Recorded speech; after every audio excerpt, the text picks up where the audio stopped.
A few days ago, I had a chat with the restaurant owner next door to my office. He is 60 years old and has owned the restaurant for 30 years.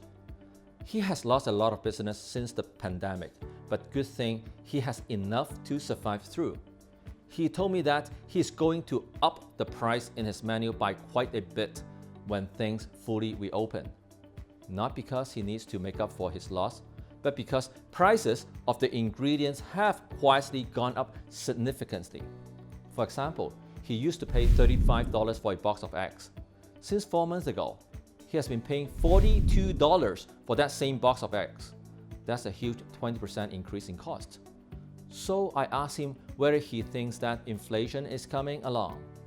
And he said, "Of course, with all that money printing, some of my friends retired thinking that $500,000 would be enough. Now they probably need $1 million.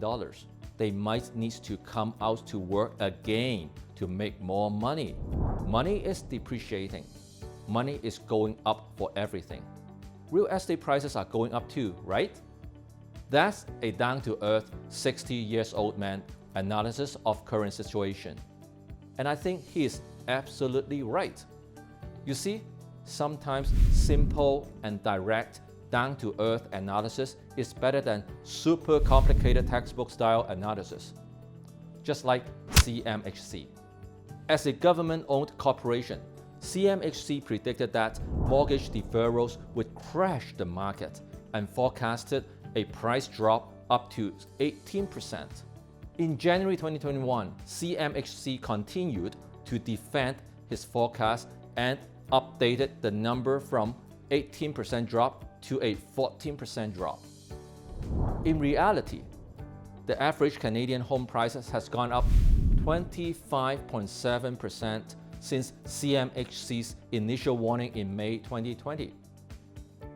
Finally, last week on March 1st, CMHC acknowledged that their housing collapse prediction was off and that they never pretended to have a crystal ball. Well, no one has a crystal ball, but as a government-owned company, they definitely could have made better judgment calls. So today, I'm going to share 3 pieces of information which would help you make your judgment call on how to grow your money. Before we start, make sure you subscribe and hit the bell so you're always on top of the market.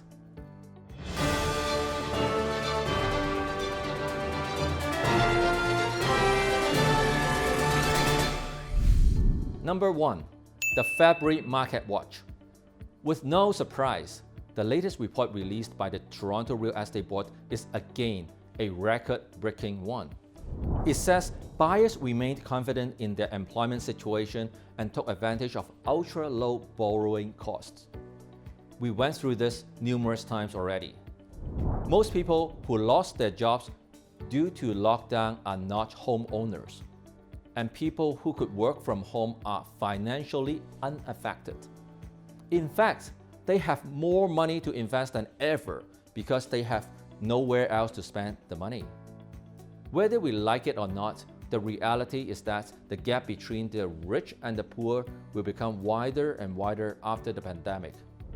Going back to the report, condos led the way this time with 64% increase in sales volume. For detached houses, 43.8% increase in sales volume and 62.5% for townhouses.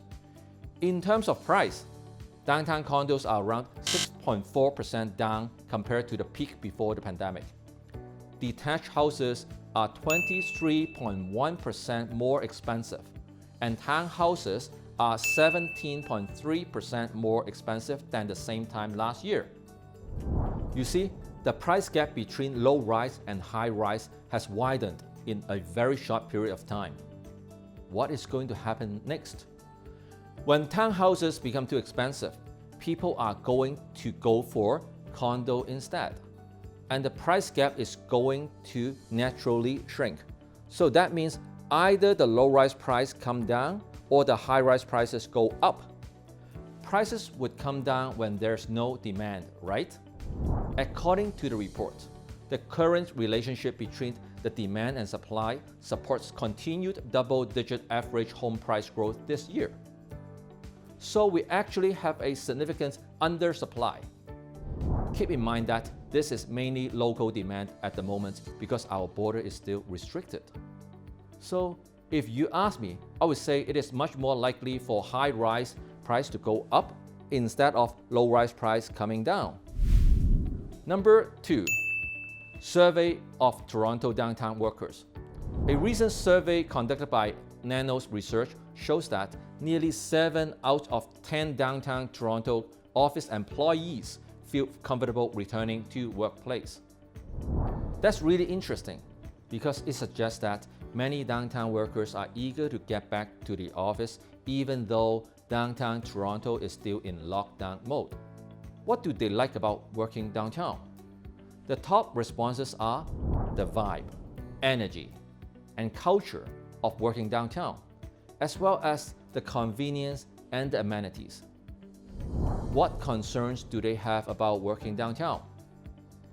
23.2% actually said they have no concern at all. 13.1% are concerned about traffic jam. COVID actually came after traffic jam, with 11.8% people concerned. Here are some of the reasons why people are feeling fatigued about working from home. The number 1 reason, video conferencing is just not the same. People found face-to-face interactions irreplaceable. The number 2 reason, are you sick of cooking and washing dishes by now? People miss going out for lunch, grabbing a snack and coffee with their work friends. They also miss work events and parties. The number 3 reason, too much family time. People actually appreciate some private time away from their families so they can focus on work. So, I don't think a permanent work from home model will be sustainable. And I do think a significant portion of the workforce will transition back to the workplace. In fact, people are already voting with their actions. The 64% increase in sales volume in downtown condo is telling us that people are confident that downtown Toronto will come back. Number 3, the 2021 immigration target. With our borders remaining closed, it would seem impossible to hit the 401,000 immigration target for 2021. But guess what? Our government is still aiming to achieve the target. Just last month, the Express Entry invited over 27,000 candidates to apply for permanent residence, and that is 8 times more than normal before the pandemic. The Immigration Department says that they are going to focus on candidates who are already in Canada so they won't need to deal with border restrictions. If we do hit that 401,000 target this year, it is definitely going to add more stress to our housing supply. So, we are dealing with inflation and undersupply. When those 2 things happen at the same time, it will be hard to see prices come down. If you find value in this episode, make sure you subscribe and hit the bell so you keep getting more and more values.